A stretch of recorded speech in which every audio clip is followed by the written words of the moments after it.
Yo, yo, yo, what's good with it, y'all? Welcome to the Al-Jahid's podcast.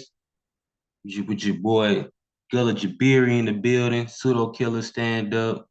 What's good with it, man? Just give me a moment. Just getting everything together, getting my sources together, and send out my links, so that everybody can get tuned in. Yo.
What's good with it, y'all? Welcome to the Al-Jahid's podcast. We get into this, we get into this history, anthropology, science, things of that nature, and other different topics. There's a lot of other topics that I can't wait to get on. I really like to get on other parts of Africa. We've been talking about Egypt for a long time, so I like to really touch on, Niger-Congo culture, because that's our direct lineage. That's the culture that makes us in the United States Black culture. When they say Black culture, what I'm saying? When they describe, what they're really describing is Niger-Congo culture. The Niger-Congo speakers where our, immediate ancestors come from. And that represents not just, US African Americans, but also, all, Niger-Congo people, all throughout the diaspora or descendants of the diaspora, whether it's partially descended or fully descended, or higher percent, descendant of these cultures coming out of West and Central Africa. Even when you say, let me show you, what's up with the building? What's good with it? Got God Killer the building, Abjure. Everything is everything. What's good with it, fam? Cuban Christ is my Cuban Afro Cubano brother. What's good with it? I got a Afro Cubano grandfather. I definitely what I'm saying, I definitely got touched by that culture. For us like Ifa, and, uh, Yoruba culture. What I'm saying, linked to that. But even what I'm saying, and even that, like, my Ifa traditional culture is not just through my Cuban culture; it's through my African American culture. I mean, not my U.S. African American culture, for as me being Gullah Geechee as well. Having roots from New Orleans, Mississippi, things of that nature.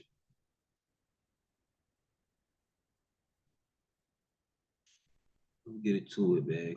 I think it's really important that that we do start, our history. What I'm saying, talking about Niger Congo culture, and then also it's very important also to put in our history chronology. The history of slavery is very important. That is what happened.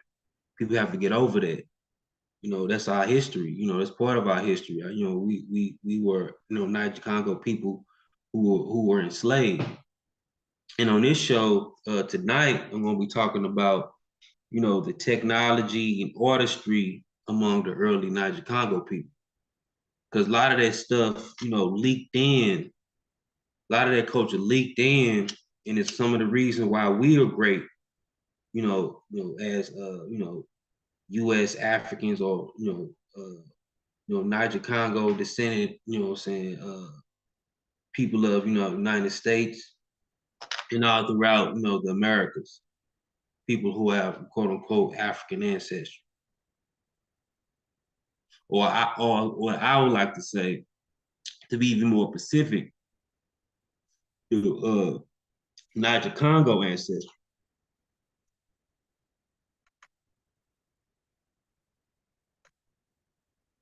Share my screen real quick, y'all.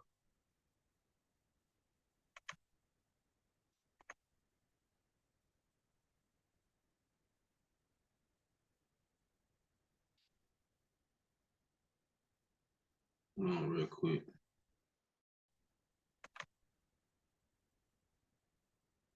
Okay, here we go. Y'all can see my screen.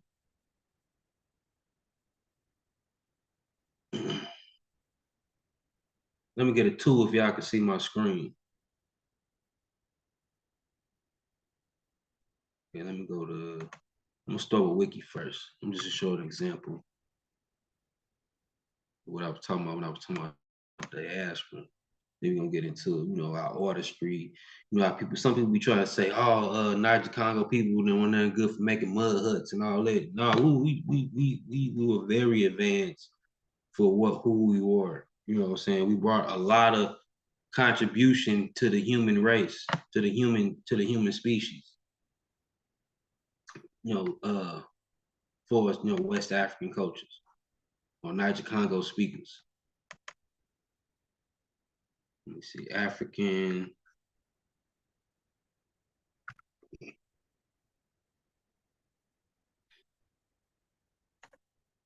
Let me see, African diaspora.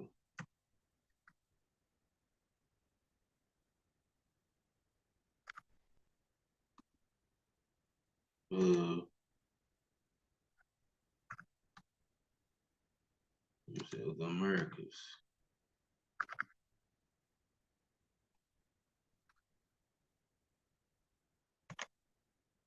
Let me see if I get results for that.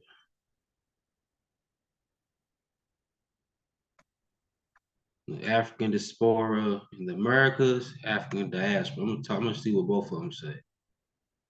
I'm gonna go to African diaspora first.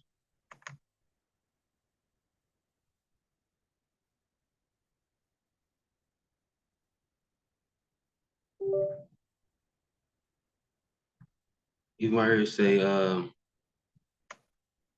it say a global, okay, it say African diaspora. A global African diaspora is the widespread collection of communities descended from peoples from Africa, predominantly in the Americas. Because most of the Africans, because you do got African diaspora, of Africans, particularly Bantu Africans, and also Sudanic Africans who were sent to parts of Asia due to the Islamic slave trade in the East, the Indian Ocean, slave trade. But the majority were predominantly in the Americas, in these diasporas. And what I hear it say, that's what I mean by Niger-Congo diaspora. It say the term most commonly referred to descendants of the native West and Central Africans who were enslaved and shipped to the Americas via the Atlantic slave trade between the 16th and the 19th centuries. And that's the 1500s to the 1800s. With their largest populations in the United States, Brazil, and Haiti in that order. However, the term can also be used to refer to African descents from North Africa who immigrated to other parts of the world. And that's another case. Also said majority of the African diaspora is due to the Niger-Congo diaspora, the transatlantic slave trade.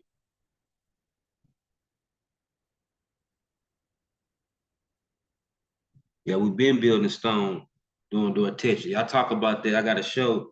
Well, peace, and love to African world history.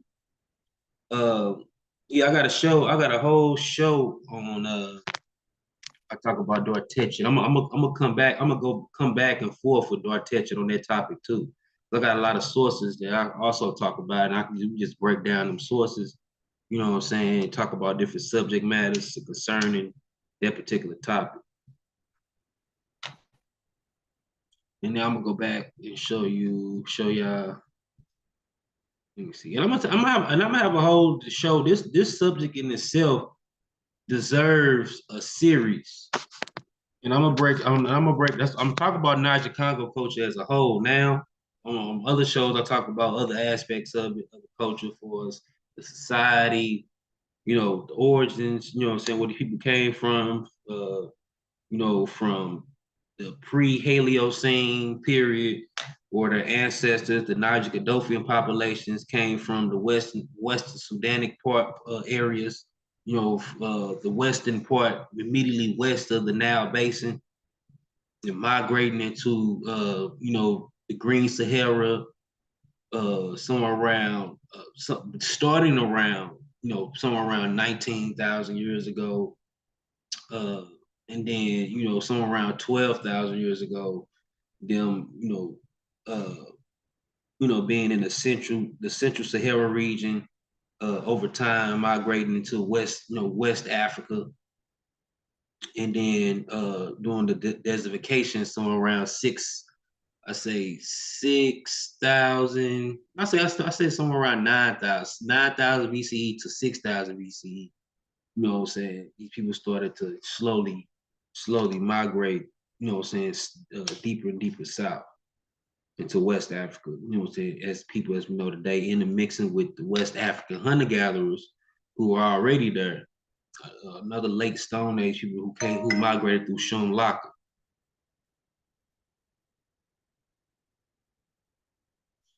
Let me go to the other. Let me see definition where it say African American diaspora in the Americas. And when they say America, they're not just talking about the United States of America. They're talking about all the Americas.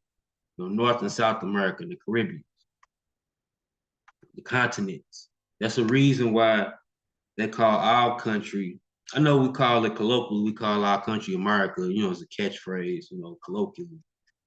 But truth be told, our country is called United States of America because it's the only, the Americas is the continent.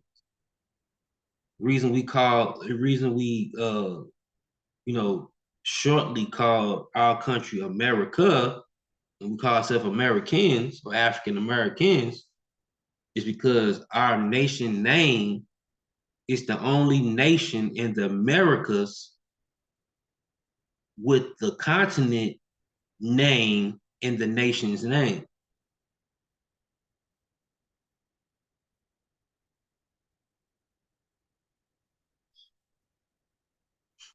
And I would say the African diaspora in the Americas refer to the people born in the Americas with partial or predominant or complete sub-Saharan African ancestry.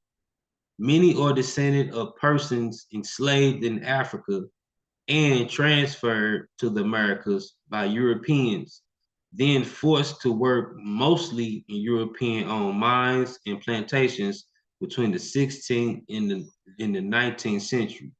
Significant groups have been established in the United States. African Americans, who are U.S., U.S. American descendants of Africans or Niger-Congo people. In Latin America, Afro Latin Americans, people born all throughout Latin America. Actually, Latin America is the first America for real. For if you study your history, because the Portuguese and the Spanish were over here first, and then the French. Like these are all the Latin speakers. Africans who were enslaved by these particular European people who are Latin speakers. Most of these people were, Catholic. most of the British, most of the British and the English speakers who came over, they mostly were, Protestants. You had a war, wars between them, wars between these particular European kingdoms, all that during that time.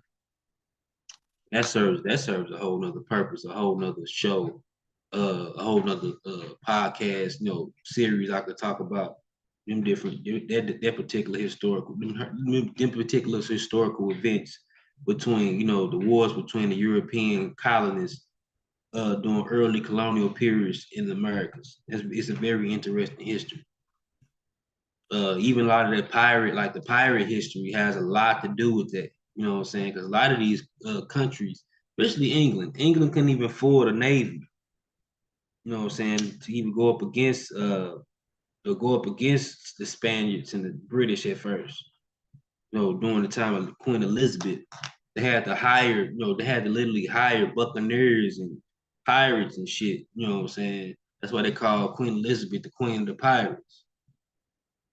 Because she couldn't afford a navy, so she hired these roughneck, seamen, these mercenaries to fight up against the Spaniard ships. And then in Canada, black Canadians, and in the Caribbeans, Afro Caribbeans. And to me, to me, all of these are African Americans. All of these are what I would call Niger-Congo Americans. For us, the continent. You know what I'm saying? We US, we delineate as being the US,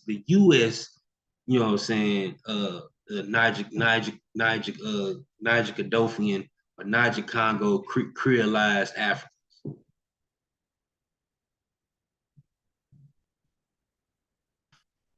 Let me get it to the subject matter.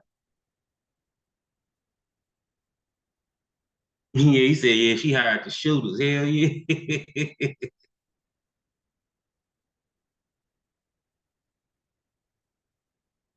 Everland. I'm getting to, Christopher Ayres book, great book, second edition of The Civilizations of Africa. This is the book I break this down. It's kind of the book I got, like kind of the book I do a lot of early source work off of. And I'll go off into other sources. But this book is a good template, good breakdown of chronology, human migrations, and things of that nature. That's why I love this book, by Christopher Ayres. Even his new book, a lot of stuff in his new book too that I could preach on that deserves its own, own show. Even when I'm talking about this particular technology and artistry, it's a lot of other stuff. You know what I'm saying? This is just kind of in a nutshell. You know what I'm saying? Because this boy don't really even get into the iron smelting and things of that nature. That deserves a whole series and stuff of its own. The iron smelting and bronze, some metal work that was going on in West Africa. That was part of artistry.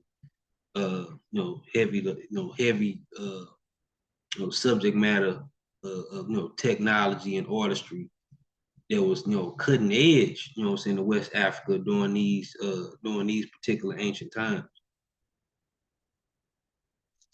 Well, I heard it say, Christopher Ayres, Civilizations of Africa, technology, artistry among the early Niger-Congo people. And it say the Niger-Congo villages supported a range of skilled craft activities. And even like on the side note, a lot of West African cultures, they even kind of broke down. Their societies was kind of like broken down by the particular craft that particular groups and guilds had performed. And that would be your ethnic group, you know what I'm saying? In particular, it had a particular caste system in certain society. But say where he say Niger-Congo villages supported a range of skilled craft activities. Weaving techniques were particularly especially well developed among Niger-Congo peoples, probably long before the 6th and 5th millennium BCE. So we probably was doing this way before it even then, like even before the 6th and 5th century BCE. Probably in somewhere in the Green Sahara we was doing these skills. Because you can see a lot of West African symbolisms, mass, dancing, even on the rock art that you find in the Central Sahara. You know what I'm saying? To Saheli cave art, you know, southern Nigeria, Niger. You can see them on the art and the rock art. So it's a match for sleeping and preparing food and variety of baskets comprised of notable woven items for everyday practical use. And then too, like, you know what I'm saying, where they say we have weaving skills, you can even see they reflected in my, you know what I'm saying, some of my ancestral culture, you know, the Gullah Geechee culture, you know, South Carolina, they do a lot of, you know, basket weaving, you know, that type of you know, technology. Even that some of that got carried in, even into Mississippi. A lot of weaving, you know, people weave dolls and stuff like that, but it's very prominent in you know, South Carolina, the Gullah culture. And they say as we and with their quilts, they, you know, the Gullah people, they, you know, they they have a quilt, a particular quilt skill where they have, you know, they weave their family parts of their family story, you know, saying in these quilts. And then you can see that too in a lot of, you know, clothing and with all throughout West Africa as well. See a lot of symbolisms, you know, in the particular weaving and clothing, which means, you know, particular things. And they say, as we have already seen, the weaving of raffia cloth, a luxuriant textile fashioned from the fibers of raffia palm. And we talked about that on another show. You know, the raffia that is used for that, you know, building their houses, you know, their roofs. It's saying that's no mud hut. You know what I'm saying? It's very, you know what I'm saying, you know, well built, you know what I'm saying, housing that these people have that, you know, that was necessary for their environment. Mud is fucking you. Shit, you better build your house in mud to keep yourself cool. That was a top of the line skill because that, you know, just even thinking of that in hot environments, that was uh a perfect you know, natural, you know, I guess, you know, kind of be like a climate system, you know, to keep the climate regulated in your habitat.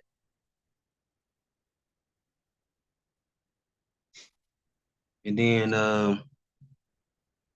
okay, it's a luxury textile fashion from fibers of the raffia palm does not go back to the earliest period of Niger-Congo history, but it can become a widely diffused technology in the high rainfall areas of Niger-Congo civilizations during the past 4,000 years.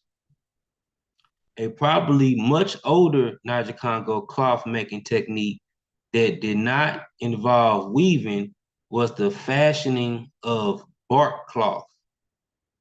This cloth was made by moving and pounding out sheets of bark taken from certain species of trees. Wood carving, using stone adzes and stone knives was another well-developed field of village technology dating from early times. Long before 5000 BCE, Niger-Congo people were likely to have been skilled boat builders, carving out from the single large logs, the canoes they needed for fishing and for traveling by stream through the forested areas.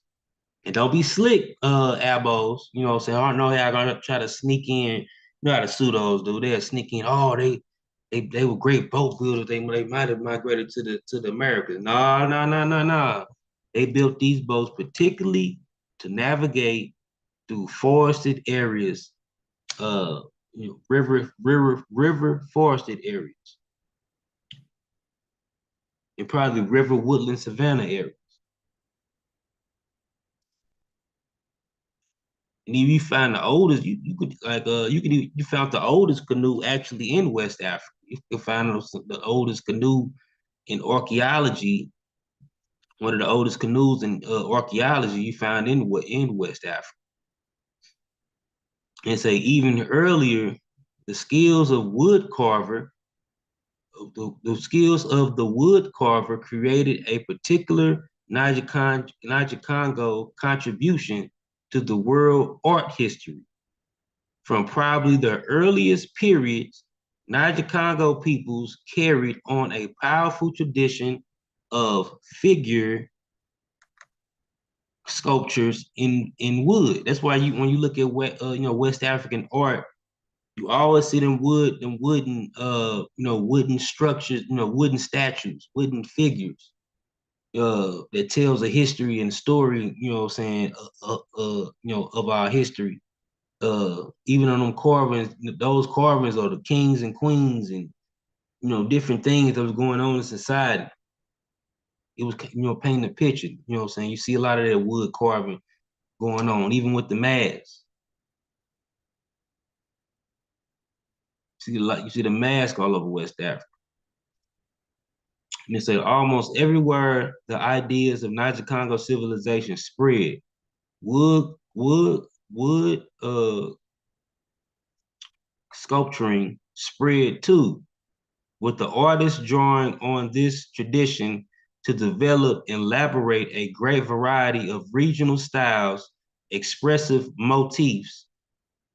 The artists of those times, it should be noted, were not alienated individuals pursuing their own tangent of self-expression, but people who express themselves through the social sanctioned forms of the motifs of their community. That's what I was talking about. It is important to note, by the way, that this understanding of artistic endeavor is not something particular to Niger-Congo civilization. Up until the 19th century CE, this has been the role of artists everywhere in the world, not just in Africa. It's talking about wood carving. And you got a lot of different cultures that wood carve. Even like we look at the the Mayans and all that shit, they did a lot of wood carve. This is the early West Africans, even though they did it their own way, but it was a part of a ancient skill that probably even went out of Africa, 70,000 years ago, that we still practice. We just mastered on.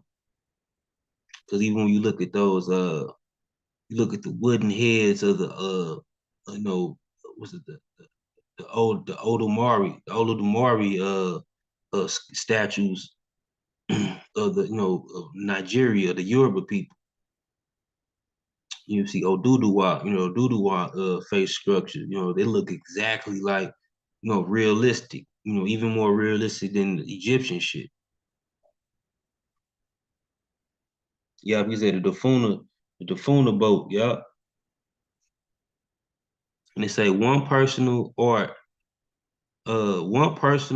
form seems also to go back to the earliest eras in Niger-Congo civilization. A particular kind of tight, intricate hair braiding, especially for women, remains a characteristic feature of adornment all across the vast areas of the continent inhabited today by peoples of Niger-Congo historical roots.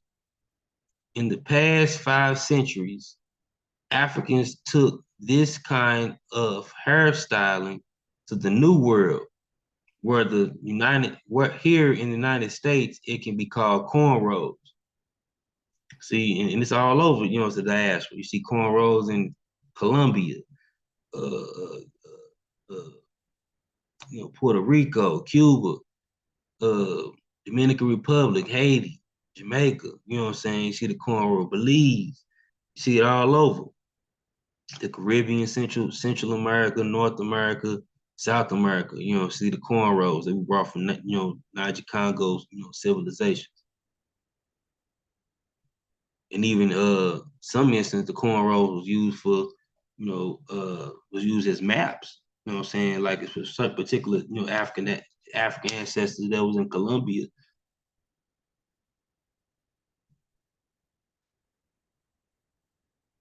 To escape, you know what I'm saying, to run away. And they say in music and dance too, Niger-Congo civilizations gave rise to very distinctive types of expression. Percussion and polyrhythmic performance characterized both. From the earliest period of Niger-Congo history, drums would have been a primary instrument of Niger-Congo music.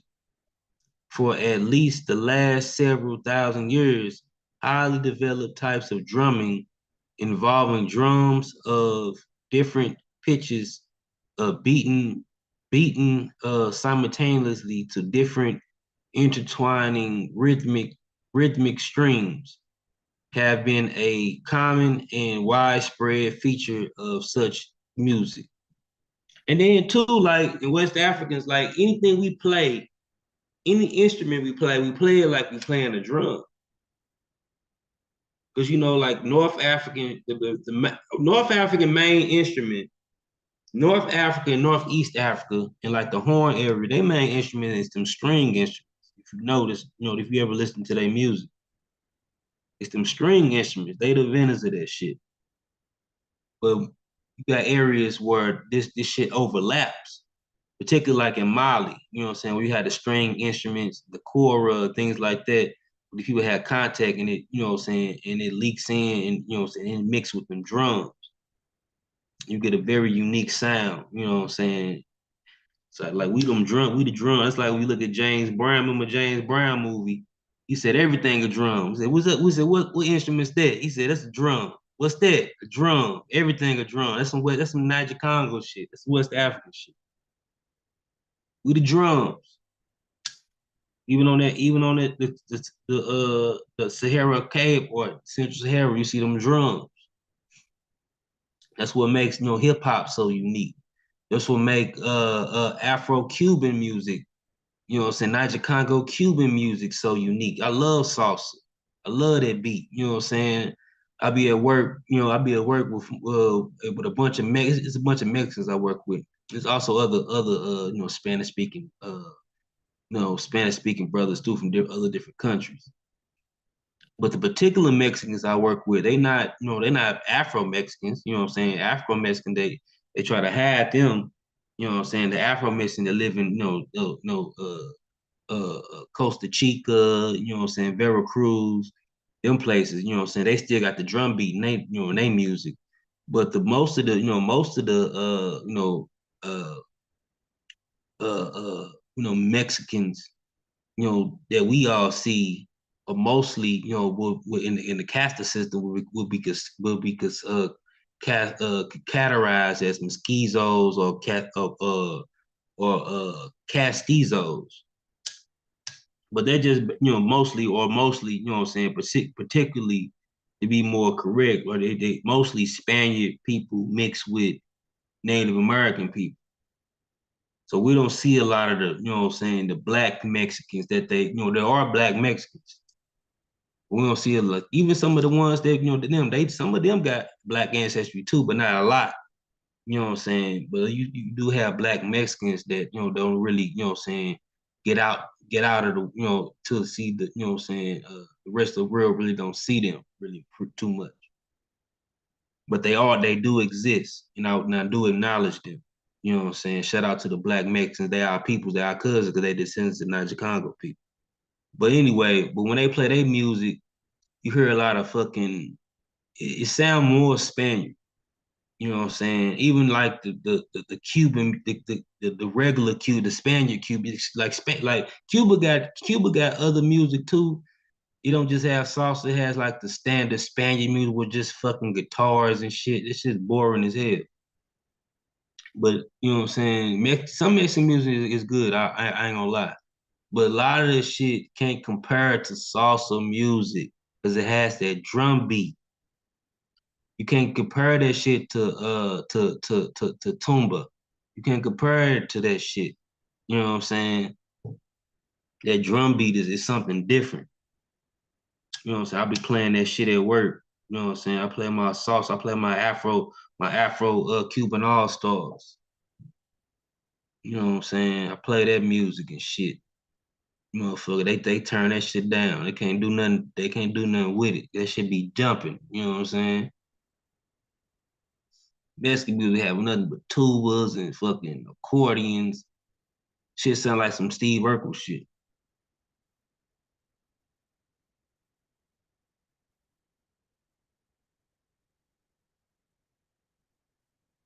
But yeah, though, man. Let me get back into it. And they say in music and dance too, Niger-Congo civilization gave rise to very distinctive types of expressions, percussion, and polyrhythmic performance characterized both. Characterized both.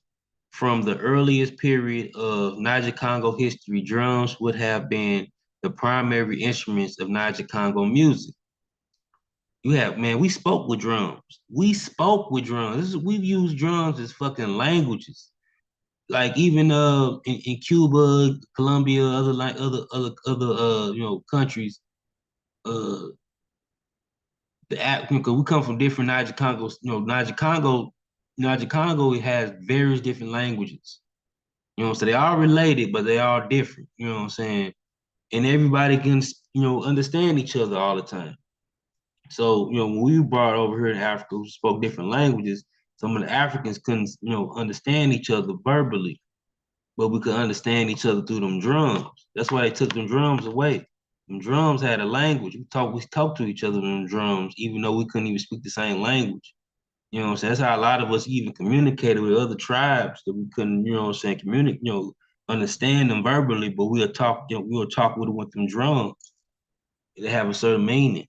You know what I'm saying? That's a common ancestral root between us Niger Congo people. Even though we speak various different languages under the umbrella of Niger Congo. And they say for at least the last several thousand years, highly developed types of drumming involving drums of different pitches beaten simultaneously to different intertwining rhythmic schemes have been a common and widespread feature of such music. What people often think of a typical African music turns out to be the typically Niger Congo music. See, when people think it, see, that's why people think because Niger Congo people, we have the biggest language family in Africa. We have the numerous population. And also that a lot of this is due to the Bantu migration, because even during the Bantu migrations, and when we settled and moved, we boomed in population numbers. So Niger Congo are the most numerous on the continent. So that's why when you stereotypically think of an African, they think of a Niger Congo type of person. You know what I'm saying? Big nose, big lips, the stereotypical shit that's, even that, so that's stereotypical. Because all Niger Congo people don't have that, but it's a common feature because we are tropical people. Because these Europeans trying to describe tropical features. But it say what people often think of a typical African music turns out to be typically Niger Congo music. Them drums. And it's a quite different both in conception and fundamental forms from the music of other African civilizations.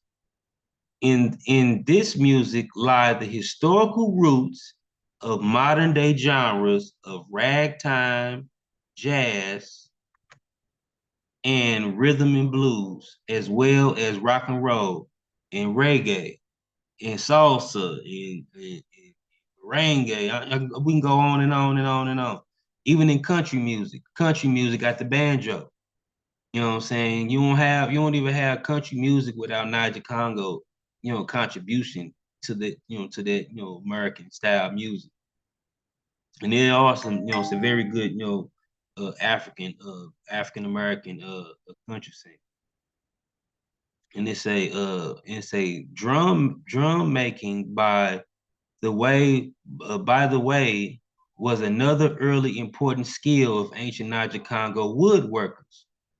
Dances were vigorous in electronic exercises relying on multiple movements of body, such as or more than on footwork. In special dance performances, as celebrations and festival times, dancers wore elaborate costumes and masks with the facial parts often carved from wood. Here again, we see the importance of early Niger-Congo woodworking traditions.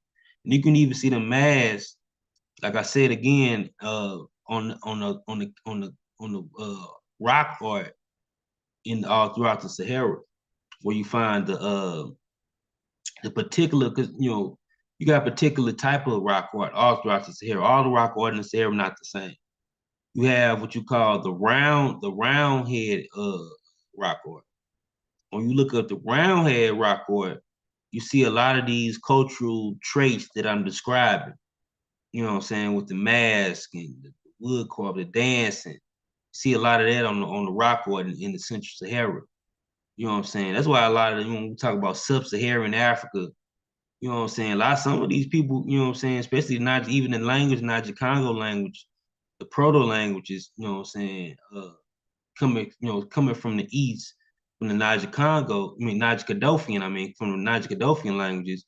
But when it became proto Niger-Congo, the branch in the Central Sahara, you know what I'm saying, these people, came from, further north and migrated down into West Africa, intermixing with, West African hunter-gatherers that were already there, who already mixed with a Tyrian hybrid archaic people, you know what I'm saying, and ghost populations.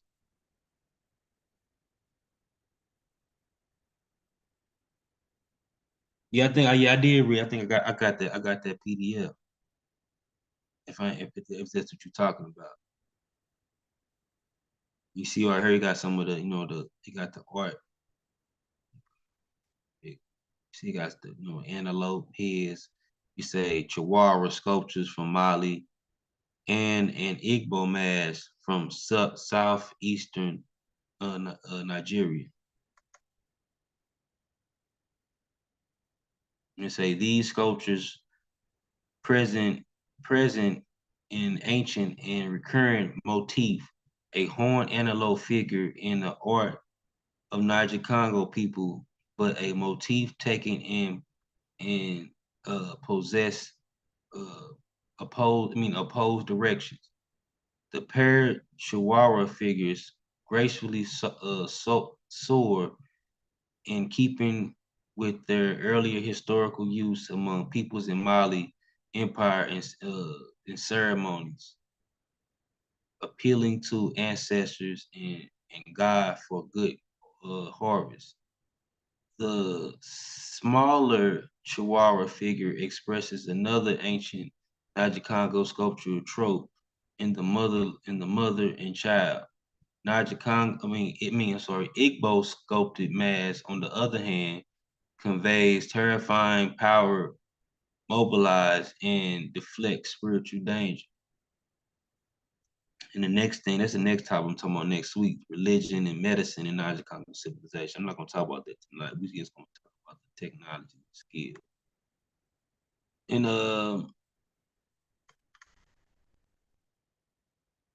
that was it for the Christopher Eric book. And we're gonna also talk about too on another show. I'm gonna probably do a part two of this. I'm not gonna do the medicine and religion quite yet. I'm gonna do a part two of this particular subject because I'm gonna touch on the ironwork and the bronze. You know what I'm saying? The pottery. You know, you could touch a little bit more on the pottery because uh the pottery because of the pottery and the pyro technology of the pottery. Adding on to this, subject. Uh, Out of that, that's how you get the ironwork because of the fire, them playing with the metals and what I'm saying, the different ores. That's how they even discovered, what I'm saying, the iron in West Africa because they already had the technology and skills for the pottery what I'm saying, work. The women work the pottery. And they figure that out, you know what I'm saying? The men, you know what I'm saying, they start working the iron. You know what I'm saying? That's a man's, you know what I'm saying, particular craft, you know what I'm saying, Niger-Congo societies. And the women made the pottery.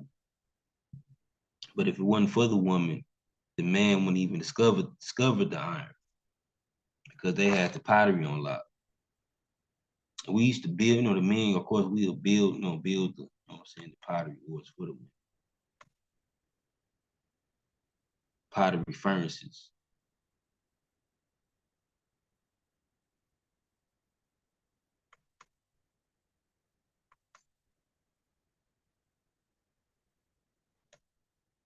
Let me see. I'm gonna add see if you might want to add, jump on the panel, ask any questions, anything about today. One moment.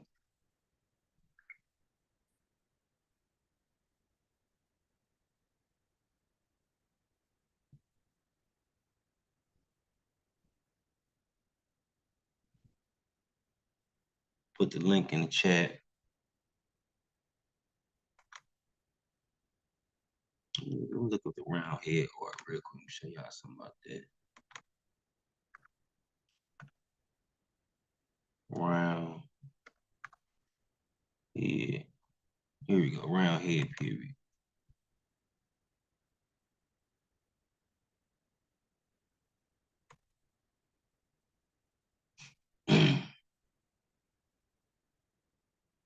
The round head rock art earliest painted monumental form of Central Saharan rock art, which was largely created from 9500 BCE to 7500 BCE and ceased being created by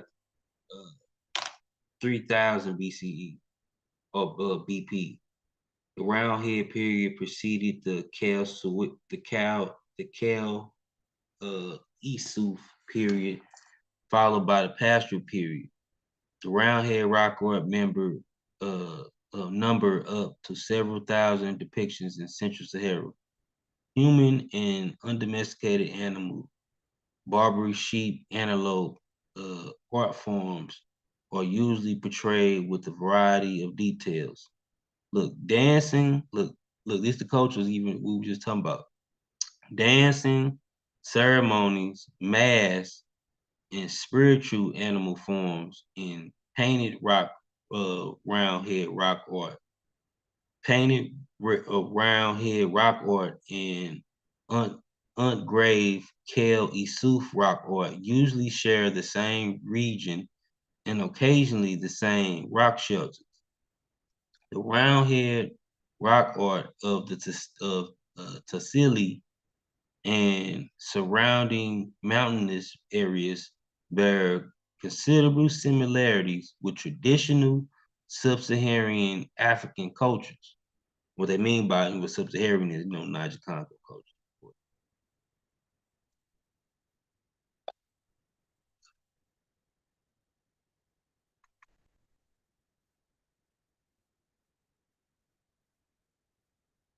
What's good with it?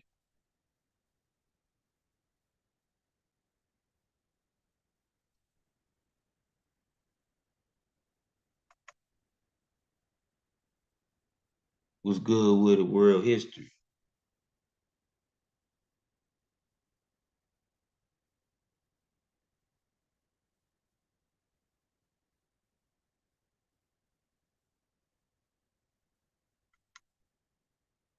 Was good with it, bro.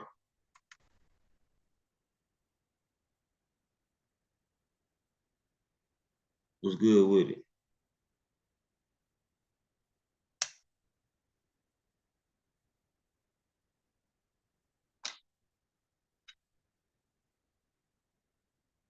So, yo, Otto, I got make sure I got you connected.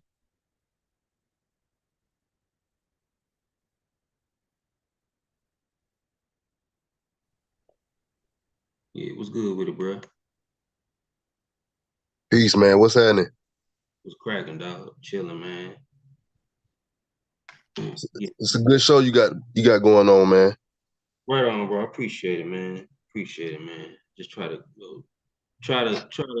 talk about our direct lineage, man. Try to shine some light on us, bro. Like a lot of us, they'll trying to stay stuck in the Nile Valley, but try to Yeah, our media. I mean, we don't get me wrong. You know what I'm saying? We come out the Nile Basin, part of the Nile Basin, but not Egypt. You know what I'm saying? But right, right. that was way, what I'm saying, post Haliocene period. Because you even still got Niger Cadothian or Cadot, you got Cadothian speakers still, still in the Nile Basin today. You know what I'm saying? They part of the Niger-Congo scope. They just, they just the most eastern, northeastern part of our family. Yeah, yeah. I fuck with your channel, bro, because you always dealing with, what our ancestors. See, I'm African American too, so I'm gonna say our ancestors. You dealing with where our ancestors really come from, and that's rare to see, man. That's what I like to deal with. Yeah, yeah, me too, bro.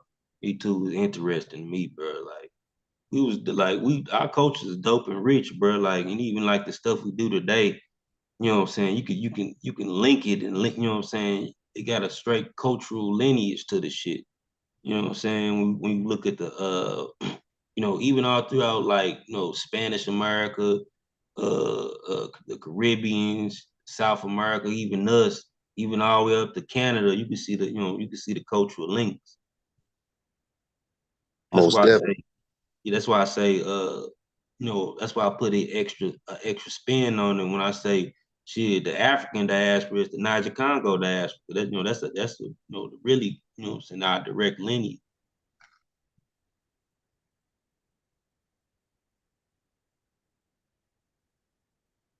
That's our direct lineage, man. I can't wait. I'm gonna do the future show. I'm gonna just start breaking down just the different, diaspora, populations.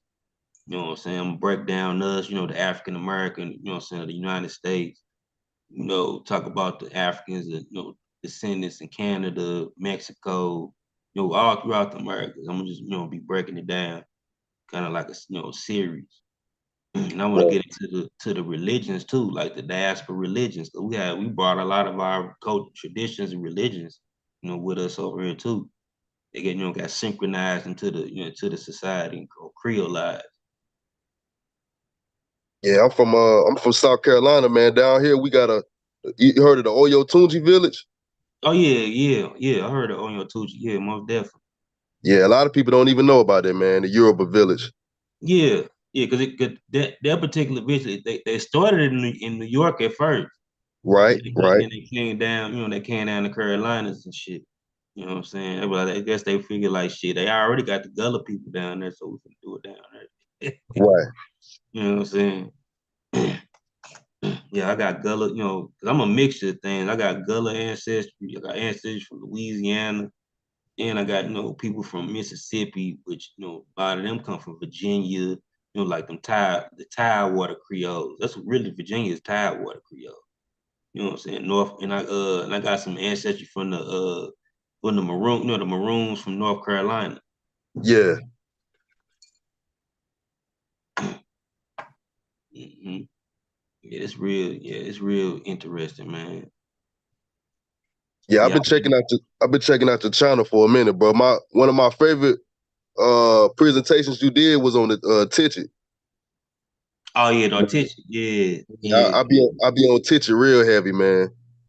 Yeah, man. Yeah, that dude, it's some dude that be his name Comsy verse. He got a crazy channel, man. He be Yeah, trying he a clown. He a clown, man. I done went back and forth with him on Twitter. He an idiot. Yeah, he try to say the West the Mandate or the sneaker that had nothing to do with Dortez. Like, man, you crazy. And he be lying. Yeah. He be lying on the scholars that be saying that it do. You know what I'm saying? Like he lied on Augustine Hall. I got a lot of Yeah. work from him. Hall actually try to put together what I'm saying, the Sanike and the Mende connection. You know what I'm saying, with that or whatever. Man, them sources do not be saying what he be trying to make it say, man. No, not at all, bro. That dude was silly, man. I went back and forth with him for a minute until he blocked me. Oh I yeah, said, no, man, yeah, look at this dude, man. yeah. I did a whole response show about on dude. Man, dude, crazy. I Yeah, I like, seen it. I seen it. It was fire, bro. yeah, yeah, Yeah, like I said, I'm tapped in, bro. I know. I seen the video. yeah. He came back with some crazy. I'm like, man, I'm leaving this dude alone. I ain't gonna waste my time on him. Yeah, cause it ain't gonna end, man. It Yeah, ain't gonna end. he's gonna make more content. I want my content just be focused on him. You know what I'm saying? So Yeah, yeah, man. Yeah, I can't wait. Because there's so much. There's so much stuff I want to talk about, like our culture. Stuff. I want to get into, I want to cover our culture first, but there's a lot of other stuff I want to get into too. I want to talk about like shit in Asia and shit like that too. You know what for I'm saying? sure. Like the Southeast Asian migrations is really really interesting. Like the Polynesians and the Austronesian populations, and what I'm saying, how they migrated to different areas because even part of that's an African migration. Because shoot, the first people that was on Madagascar was the Malagasy people. They came, the Polynesian migration. Right. I mean not Polynesian, but the Austronesian. The Polynesian is like their cousins. So they like the eastern. That's the western migration. That'd be considered the western migration. Was good with it. I signed it.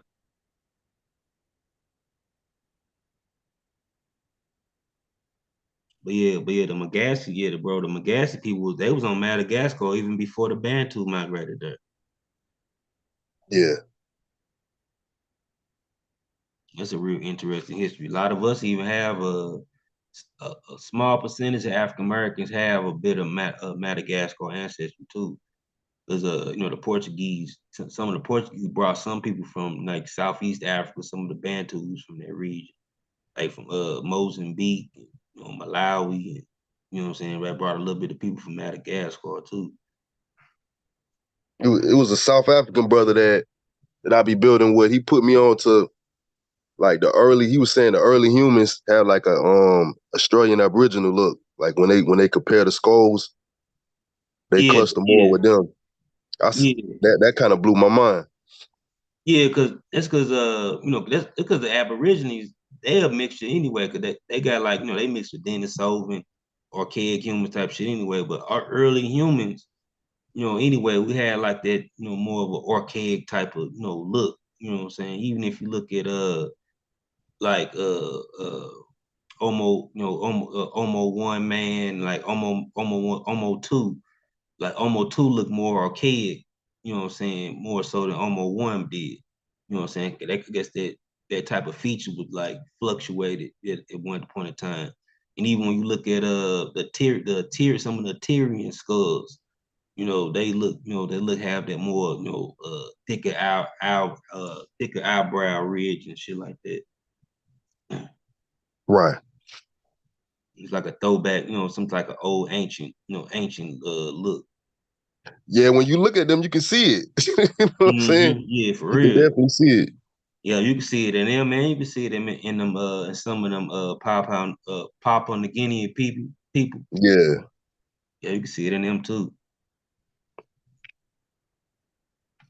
Yep. Yeah, went over there and mixing. There ain't no telling how, the diversity of the Denisovans too. The Denisovans probably had their own type of diversity that's, in itself. Probably different Right. types of them, you know what I'm saying? Yeah.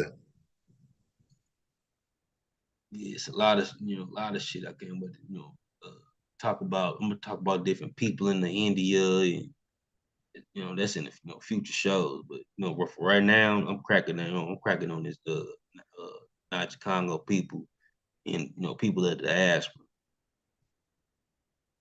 I'm gonna do some Hey, shit on. I'm gonna do some shit on the Horn of Africa too, because I love the history of the Horn too.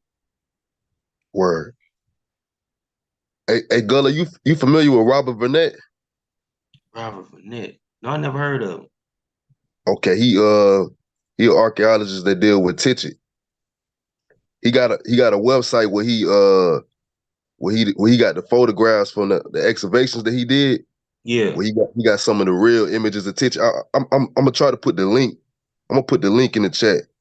Okay. Okay. Yeah. When I'm you gonna when you when you check go that out. to it, you got to translate it though. It's in French, but you Okay. can. Yeah. Yeah, I'm about to check that out. Yeah, that sounds interesting. Yeah, man. He got the images of the stone tombs and the whole layout because Mm-hmm. it's hard to find online. Mm-hmm. Yeah. And I think them people was like the Dortigia people was like probably like the ancestors of multiple different Mende speaking groups. Right. And not just the Sanike, they probably was the ancestors of the what they say the Bozo and a couple other groups. You know what I'm saying? Malinke. The Malinke, yeah, all them different groups. They migrated, they migrated, further down south as it became, became desertous. And then and them people too, they like in Dortegia, they had contact, had contact with some of the West African hunter gatherers. You know what I'm saying? They had, what I'm saying, they was living amongst them too. Yeah. Yeah. What's good with it, our Sonic, bro?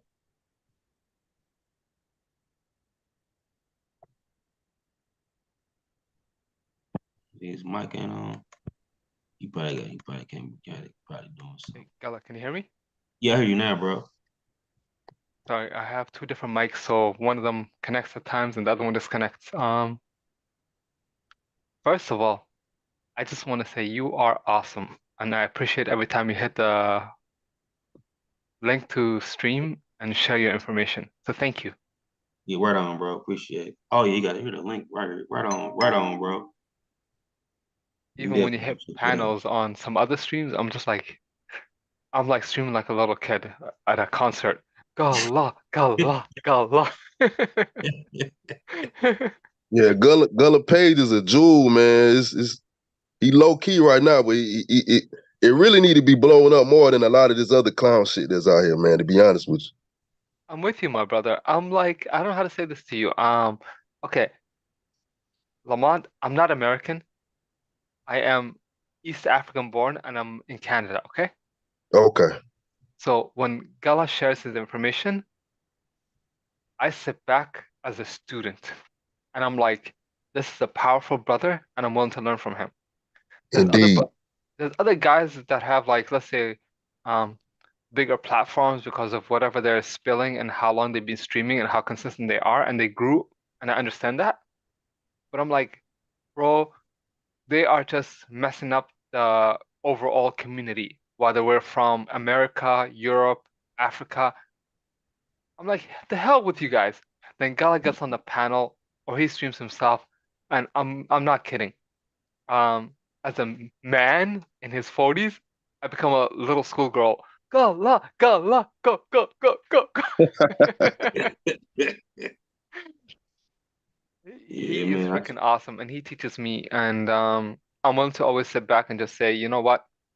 You want to tell me about my culture? I'm gonna sit back as a student. I'm not gonna challenge you because I want to be objective. I never want to be subjective, and I want to learn.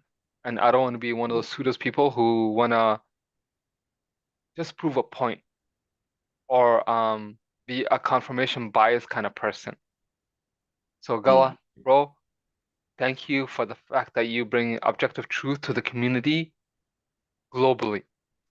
yeah, right on, bro. Right on. Appreciate it, man. Appreciate your support, bro. Real. Man, it's a channel I've been watching too, man. I've been on his channel, bro. I've been addicted to this dude channel. He like, I was a fan of Anthony Bourdain. You know what I'm saying? So I like that type of chat, travel type blogs and channels like that. But man, this dude, his name Ace. I don't know if y'all seen him. His name Ace. He a Haitian dude from Miami. He be traveling all over like different countries. A lot of the countries he been going to lately been like Spanish speaking countries throughout like even not even just Spain. He went to Jamaica and all this places too. He go through all throughout the Americas though, like different places in the Americas. And like he visit like the black communities that's there.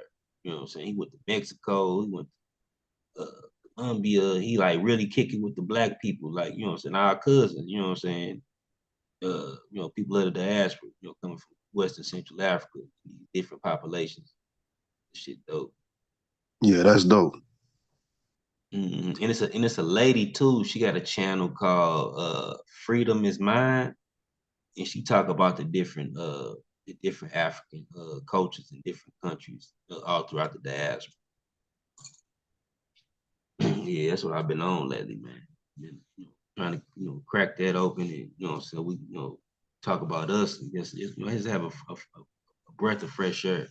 You know what I'm saying? I jump into the Egyptian arguments when it's necessary, you know what I'm saying, just to correct the tribal shit, people, you know what I'm saying, shit like that. But other than that, you know what I'm saying, I'm banging with Western Central Africa, bro. You know what I'm saying? Yo, Gala, I'm from the region, and even when you mention Malawi, I'm gonna say this to you. Um, I look at myself as someone who wants to be objective and wants to be united with his overall family. Um, Yeah. I'm gonna share this with you. I see African Americans as the ones that actually went in the belly of the beast and they made it out and they're still fighting, but Africa is like hundreds, like let's say a couple hundred years behind them. And I Mm-hmm. consider myself an African. So I sit back when somebody who's as knowledgeable as you is sharing information, who who is more knowledgeable, and I'm like, that's my brother, that's my leader. And Mm-hmm. Mm-hmm. Yeah, I rock with the Somali culture too, man. I know a lot of shit about the Somali culture, the Horn of Africa, period. You know what I'm saying? I dated a Ethiopian girl for like 2 years before, like 2 or 3 years before. So I know a lot of, you know what I'm saying, about you know, Cushitic culture and things of that nature. And even like, the Somali culture, shoot, the Somali culture, uh they y'all like cultivate and like hold like what do I say? Y'all capsulize a lot of the original Cushitic traditions. You know what I'm saying? Like from the ancient time. You know what I'm saying? Like more so than other groups do. Like y'all hold a lot of the old original values. You know what I'm saying? From older, Cushitic or even proto Cushitic cultures. no, I noticed that. One thing I have to say is this: you capture the whole picture, not just for let's say Somalia, the Horn, or but you show the whole picture for Africa, diaspora, and even Black Americans, and that's why I can sit back and learn from you. And even though I'm from the region of like let's say I was born in East Africa, but I grew up in Canada, but I'm connected to my homeland. And I haven't shared this with many people, but as I got older and I got empowered, me and my friends actually built a school in Somalia. We have a freaking Mhm. school there, and I can share that with you at one point. Um, but I sit back and I'm like, yo, Gullah is my teacher. And the more I can learn from him, the better I'll be as a person going forward. So I'm just gonna say this. Thank you. Like straight up, thank you. Yeah, right on, bro. Right on, bro. What's Astro talking about, man? He cool. What he talking about, Dr. Banu? What he talking about on there? Can I share something with you? What he's responding to? Yeah. Um, I don't with Chief X, I don't watch him. My personal reason, He is a black brother, but I don't watch him for my own personal reason. Yeah. Recently, I heard that he had a stream against somebody who I respect, or brother Amir and Gozi. So I went and searched it up and I watched the stream. And the chat appears on the side. And one of the things that Chief X was trying to say is something about if your Somali people was somebody that Ngozi was referencing as the people who were originally in North Africa. And when I look at the chat, you have Astro mentioning my name as a Somali person. So I'm thinking, Astro, when you hit the link, and I cheered for you to hit the link, I backed you up. I'm always trying to be kind to you when you're in chat.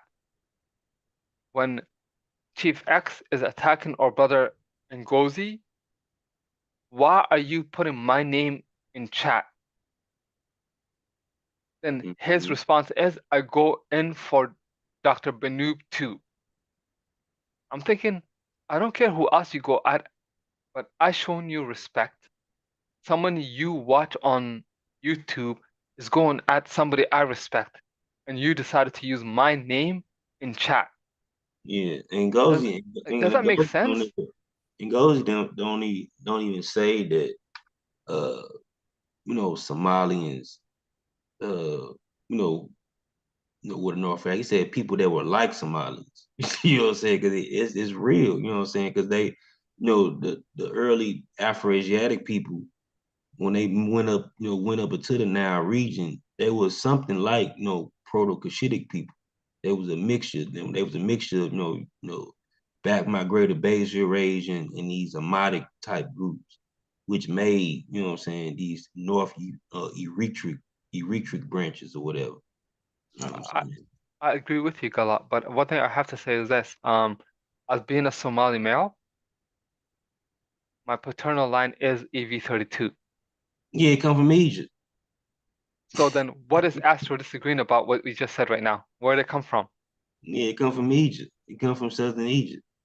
But So y'all would like the Cushitic people didn't start in the Horn. I don't know why people think that y'all back migrated to the Horn. People stupid, bro. the thing is, Yeah, uh, yeah, yeah, like the Cushitic people wasn't even really deep into the Horn until like around 3500 BCE. You know what I'm saying? Like around from 6000 BCE to 3500 BCE. Y'all kind of like straddled. Y'all just straddled like the Eritrean or the southern Red Sea Hill region. You know what I'm saying? Before y'all even went deep into the Nile. I mean, deep into the Horn region. You know what I'm saying? exactly. So Gala, I want you to tell me where I'm wrong. I'm going to tell you exactly where I stand, okay? Yeah. When somebody says that Egyptians were black using modern day terms, I fight them because they're trying to erase modern Egyptians. And I hate that because modern Egyptians are the ancient ones. But when somebody says that somebody like me was not there at some point in history, I fight them as well Yeah, it's people. because It's that's where my people. ancestors come from. It's people So, it's still there that look like other Afro-Asiatic people. That look like people from the Horn. It's people still there that look like that. I, bro, girl, I'm gonna tell you straight up. Okay, I did not an interview, but I had a conversation with somebody one time from HR, and we're having a video conference, and I look at her, I'm thinking, yo, you're Somali, and you know what she says to me? No, my family's from Aswan, and I died like I'm not trying to show it to her, but I'm laughing my ass off. I'm like, what the fuck? Bro. I work with this. It's this lady. This is lady. She just got hired in our office. I swore she was either Eritrean or Habesha, you know what I'm saying, or Amharic from like Ethiopia, Abyssinia somewhere. Man, she said, no, she said, I'm from Sudan. I'm like, oh shit. She's like, you Nubian. Exactly. She looked just like, you know what I'm saying? Okay, because some Nubians, like a lot of Nubians have Bija in them too, you know what I'm saying? She said a lot of her family got Bija mixed in, in the Nubian part of them, but they Ma'a. You know what I'm saying? Because even a lot of the Bashari Bija people, they assimilated amongst modern Nubian people. The Beja got a deep history too. A Oh lot of yeah, people talk about Egypt, but they don't deal with, that specific part of the history. yeah. That's why Explain it to me. Smash Rockwell, he wild for even claiming Magi. Like you ain't no Magi. Them dudes, AK-47 your ass on one of them camels. Talking about you Magi. Yo, Gil, I'm not wrong. If I see a real Magi today, they're gonna see me as their brother. You said if you see a Magi today, Yeah, I mean like I don't know. It probably if they knowledgeable, I don't know how how, no, just but by yeah, looking at each other before we even oh speak. yeah, they gonna know y'all some akin. Like the Magyars, the Ethiopians, the Eritreans, Djibouti people, Somali people, we look at each other and we're like, yo, until you speak and we know the language that you speak, we're brothers. We Yeah, fight as it's a similar brothers. language. Yeah, even the FAR, all them groups, the Romo, all them groups. Oromo, bro, I can speak to an Oromo person in my native language and they speak their native language and we understand each other 70% almost. Yeah, it's like fucking Spanish and Portuguese. Exactly. But some Americans or people outside of Africa don't understand the nuances. And when I say nuances, other people are like, oh, nuances is a pseudo word. No, you don't understand the intricacies of things. And so therefore you want to use that against people. I'm gonna say this to you guys. Um, when I look at my culture, I look at it as behind African Americans by a couple hundred years. I mean, no Mhm. disrespect. I sit back and I learn from you guys as the leaders. But some of African Americans are disrespecting Northeast Africa to a point that they want to take it out of Africa and make it Bantu like people only dominate Africa. And that's very disrespectful to Yeah, it North is. Africa, Northeast Africa, and East Africa. Gala, am I Pe- wrong? People like that, you just gotta ignore, man. They just not knowledgeable on the subject, so it's like a child talking about something that's beyond them. You gotta ignore Mhm. people like that, man. You Yeah, can't take them serious. yeah, you can't take them serious at all. That's why I say Egyptian is just related to a Somali in the same way as a Bantu dude is related to a Mende dude. You know what I'm saying? Y'all in the same, genetic gene pool, same cultural spectrum. You know what I'm saying? I agree. Egyptian, some people, even Dr. Banuba, whatever, he doesn't get what I'm trying to say. Um, People are trying to take Egyptians out of Africa. And when I say E1B1B EV12 is African, because E1B1B EV32 is an offshoot of EV12, I'm trying to justify you guys because as a black person, if I'm an offshoot of you guys are from the fucking region. Excuse my language. Yeah. Somebody said, who was this talking about some Smash the death of Magi? He crazy. Smash is Yo, not the Magi, bro. Dash Rap, he's not Magi because the thing is, Magi are related to me, and I'm gonna tell you that Smash is an African American. Yeah. I mean the Magi got more relations with the Nilotic people of the region more so than him too. Because they, some of them got mixed with Nilotic people. You know what I'm saying? They got Nilotic and people that's because if you look at some of them, they look Nilotic, and then the majority of them, you know what I'm saying, look have the common Cushitic features. What about the Arabic? What about the fact that the Arabs came into that region and they really intermixed with that Beja?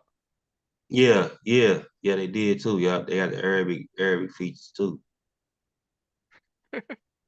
Well, Yalla, I truly Shoot, appreciate you. Thank bro, you. if you look at some of them indigenous Arabic tribes like in Yemen, like the ones that wear the daggers and shit, they like the fall wear them same type of daggers. You know what I'm saying? Them daggers they wear in the front of their little belt, whatever. If you look at them, they look like light skinned horners, like just lighter. You know what I'm saying? They're like, There's there's hornets that are lighter than them, bro. Like in the north, Somali people, some of them are lighter than Yemenis. yeah, yeah, for real. Um, Yo, Gala, I'm gonna share They this with got you. the same limp. They got like same limp proportions and everything. They long and lanky. And We've been going back and forth for a long time. My great grandpa bought a house in the 1800s in Yemen. My grandpa owned it, my dad owns it, and today me and my cousin own that house in Yemen, even though we're Somali people. We go back and forth. Look how close the region is. yeah, yeah, yeah. I got images, man. I'm gonna show that one day. I gotta look for them pictures. I got pictures of like like foreigners or different people from East African people, and like when they mix with either European or Arabs. You know what I'm saying? They sometimes the kids look like Arabs. Gala, You um, Gala, can we know what I'm please? saying? 'Cause it's already a close, it's already a close genetic tie anyway. You know what I'm saying? Like y'all really the fathers of Semitic people. You know what I'm saying? Gala, one day off stream, I would like to chat with you, and I'm gonna blow your mind on this part because I don't want to share any personal information on the YouTube stuff. Yeah, Um, However, let's say if you look at somebody who's from West Africa or Malawi mixed with a white person, their child, compared to somebody who's from Somalia mixed with a white person and their child, I want you to look at the differences. yeah. It's not the same. Mm-hmm. One does look mixed, like a Steph Curry, where you have a bit of a light skin, but you have that hair, you have that nose a bit, you have that facial features, but the other one starts to look white. Mm-hmm. Mm-hmm. The genetics just are totally different. Like we might look dark skin, but the genetics are different. Once we both mix with the European, our kids are gonna be worlds apart. Mm-hmm. It's like I told you, my ex-girlfriend that I dated for 2 years, her older siblings were actually mixed with Italian. You know what I'm saying? Because a lot of Ethiopians migrate to Italy and shit too. But her older siblings mixed with Italian, and like they look like, you know what I'm saying? They look like they could be either North African or Yep. or Sicilian and some of the shit or the shit. Some look like they were Puerto Rican shit. Hmm. Like light skinned Puerto Rican. Yep. And then if you have a West African, Central African mix with a European, they're gonna look they're gonna have more of a intermixed look compared to East African mixing with people from the Europe or um East Asia, West Asia, Mm-hmm. who look more of North African to Caucasoid, like straight up white. Yeah, yeah. And I had a friend,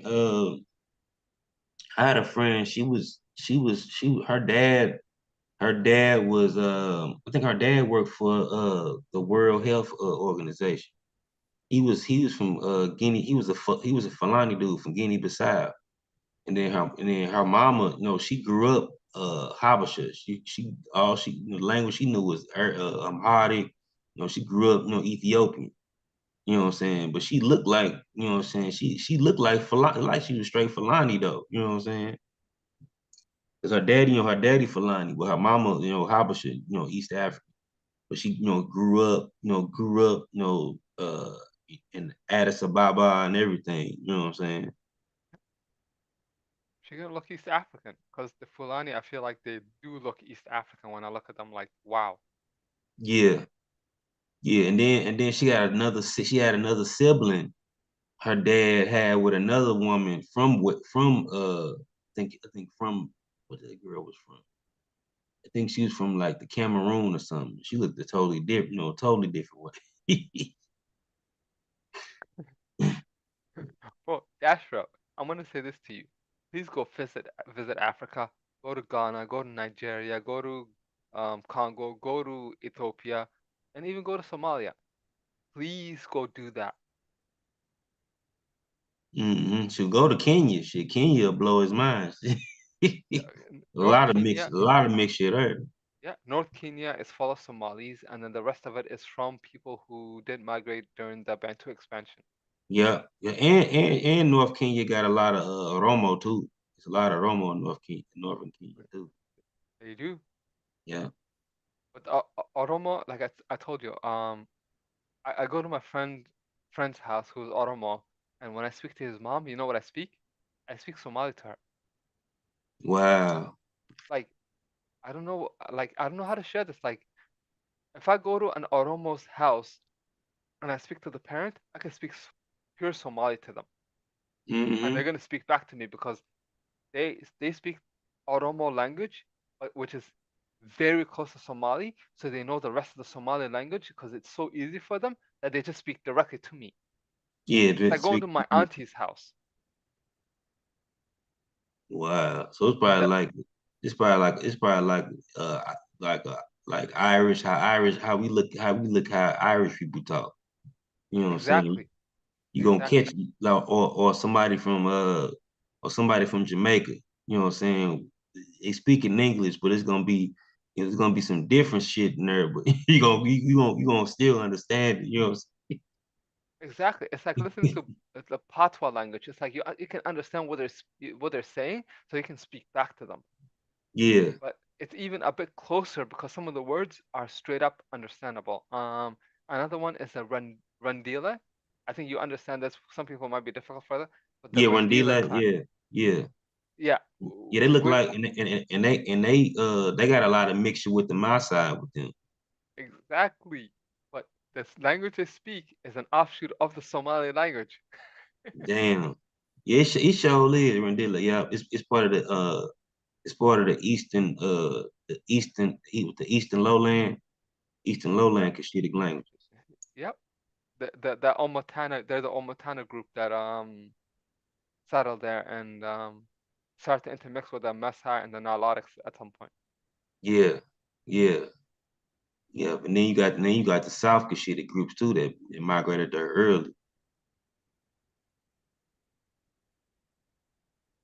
Well, people in the community are too damn suited. They need to take advantage of your knowledge. I don't know what to Hey, tell you. hey Gully, you on Twitter?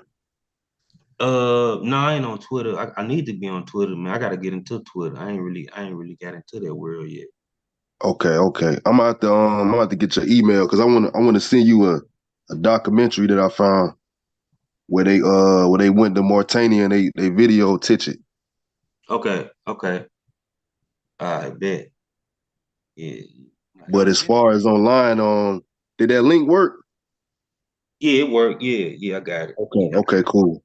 But yeah. that just show you like some of the tombs. I don't think he got pictures of the walls like that. Okay. Okay, cool. Yeah. Yeah, I'm waiting to see that. Yeah, that's definitely you know what I'm saying, a marble, you know what I'm saying, to hold on to. A lot of people don't know about Dartich. You know what I'm saying? I always talk about, oh yeah, I don't got no structures and shit like that. We got whole city formats and shit. Right, most definitely. Hmm.